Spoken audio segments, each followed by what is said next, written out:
Hello students, आज हम लोग रीजनिंग का चैप्टर साइलों के बारे में पढ़ेंगे। ठीक है, अब हम लोग इसके सबसे पहले बेसिक के बारे में जानेंगे कि क्या है, कैसे बनता है।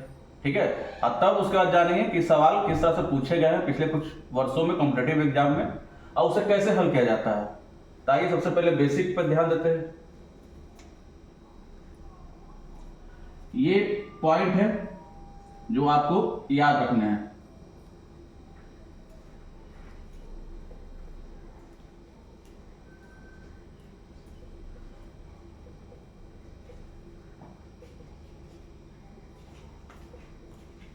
ये यूनिवर्सल पॉजिटिव स्टेटमेंट,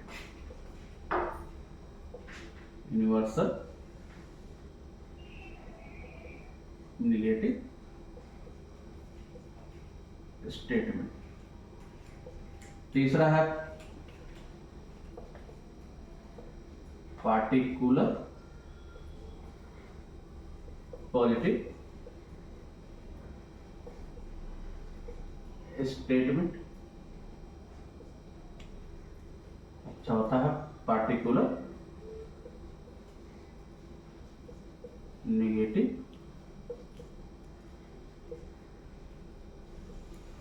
स्टेटमेंट। अब आप लोग पूछेंगे कि यूनिवर्सल पॉजिटिव स्टेटमेंट क्या होता है, नेगेटिव क्या होता है, पार्टिकुलर पॉजिटिव स्टेटमेंट क्या होता है और नेगेटिव क्या होता है। तो इसको भी देख ले।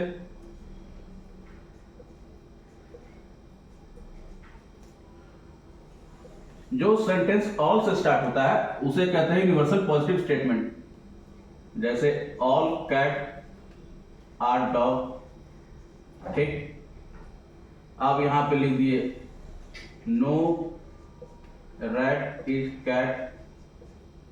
ठीक, यहां पे सम मैंगो आर स्वीट। यहां पे लिखे सम एप्पल आर नॉट स्वीट। ठीक है, अब देख रहे हैं यूनिवर्सल पॉजिटिव स्टेटमेंट वैसा स्टेटमेंट जो ऑल से स्टार्ट होते हो। ठीक है, ऑल, ईच, एवरी, मतलब वहां सब दिया जाएगा जो आपको कंफ्यूज कर सकते हैं। तो आप याद रख लो, ऑल हो, ईच हो या फिर एवरी हो।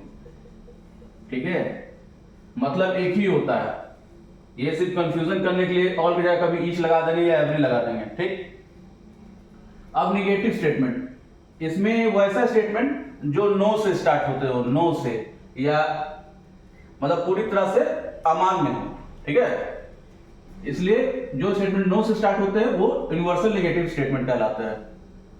पार्टिकुलर पॉजिटिव स्टेटमेंट मतलब जो सम से स्टार्ट होते हो, जो कुछ होंगे, कुछ हो सकते हैं, ऐसे वाले।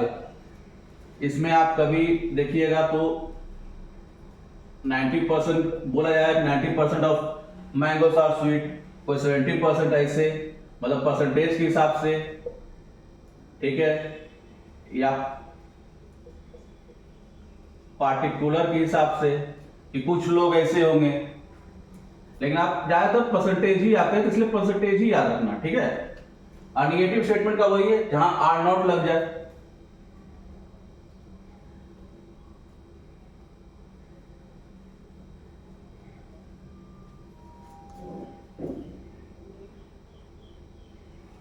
ठीक, तो ये आपको 4 पॉइंट याद रखने हैं क्योंकि इसमें यही काम आएंगे।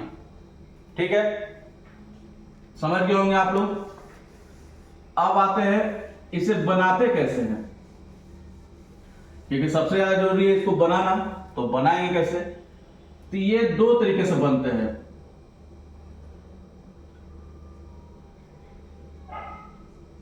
Trick to remember. ठीक है, पहला है स्टेटमेंट के द्वारा ही, स्टेटमेंट के द्वारा ही बन सकता है। और दूसरा है वेन डायग्राम।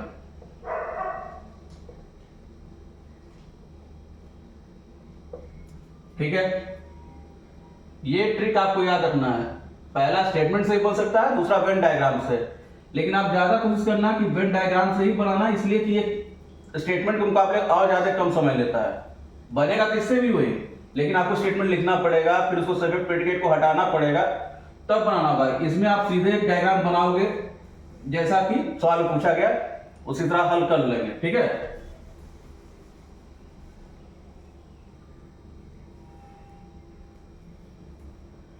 अब आते हैं सवाल पूछते कैसे हैं। ठीक, अब देखिए यहां पे अगर लिखा हुआ है ऑल मैंगोज आर स्वीट, ठीक, और स्वीट एप्पल। ये दो स्टेटमेंट में भी आ सकते हैं, तीन स्टेटमेंट में भी आ सकते हैं, चार स्टेटमेंट में भी आ सकते हैं। वो एग्जामिनर पे डिपेंड करेगा कि वो कितने स्टेटमेंट दे रहा है, और वो कुछ भी स्टेटमेंट दे सकता है। बस आपको ट्रिक याद रखना है, अब बेसिक याद रखना है, बस उसी के हिसाब से बनाना है। अब यहां पे आपका कंक्लूजन है,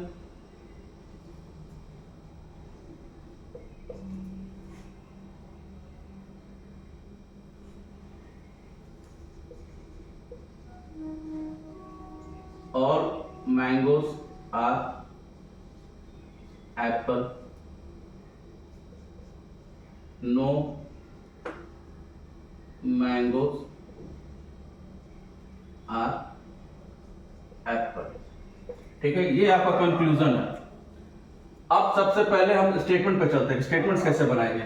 अब यहां पे लिखा हुआ ऑल मैंगोज आर स्वीट्स, ये जो मैंगो है वो आपका कहलाता है सब्जेक्ट, और ये जो स्वीट है वो कहलाता है प्रेडिकेट। ठीक है,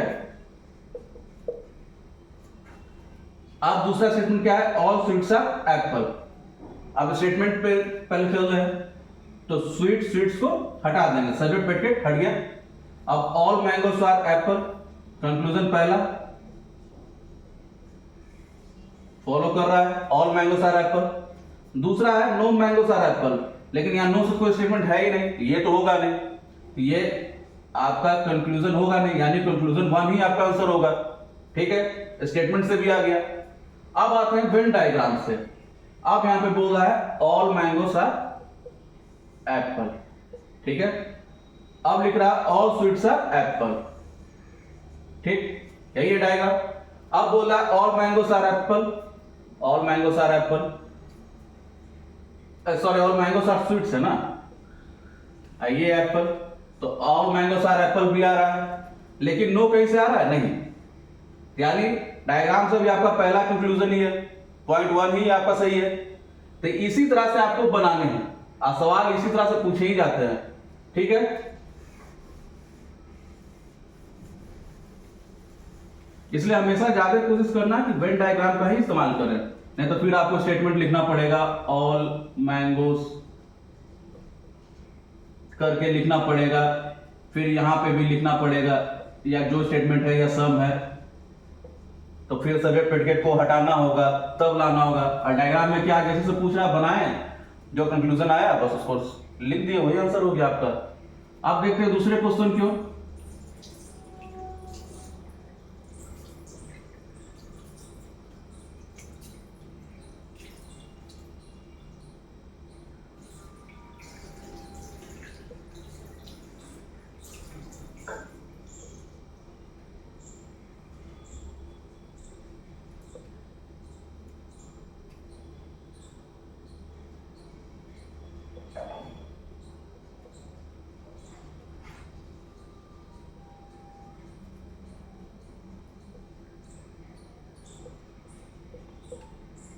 ठीक है, आप कंक्लूजन देखो,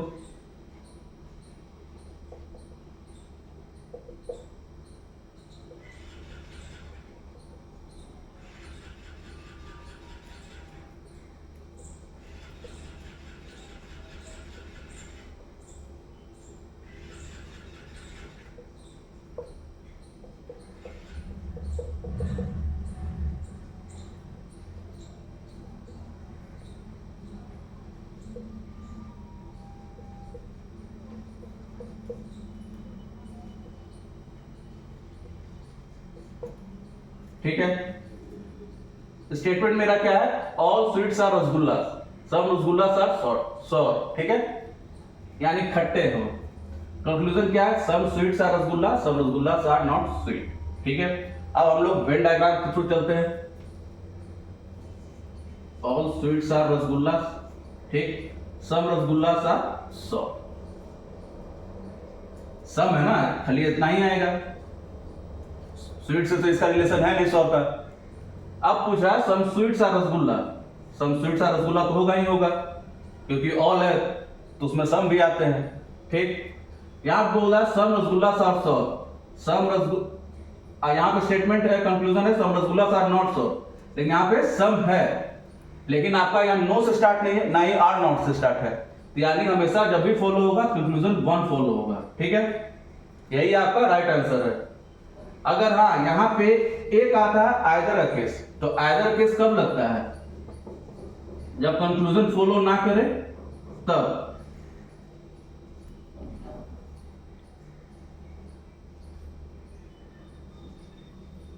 कंक्लूजन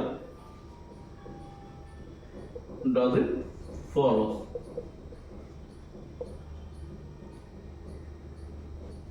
नाइदर का भी वही है, आइदर और नाइदर नो, ठीक है। वहां पे कंक्लूजन में ये भी दिया रहेगा कि आइदर का केस भी और नाइदर का केस भी। तो जब कंक्लूजन कोई फॉलो नहीं कर रहा है और वो आ रहा है आपका ऑल से और नो से, तो ये आपका आइदर के केस में चला जाएगा, ठीक है, या नाइदर केस में, जैसा वो पूछ रहा है। तो इसी प्रकार से सवाल पूछे जाते हैं। आप कल के क्लास में हम लोग वैसे सवालों को डील करेंगे जो पिछले कुछ कॉम्पिटिटिव एग्जाम में पूछे गए हैं, अब कैसे उन्हें हल किया जाता है कम से कम समय में, वो हम लोग डील करेंगे, ठीक है। Thank you.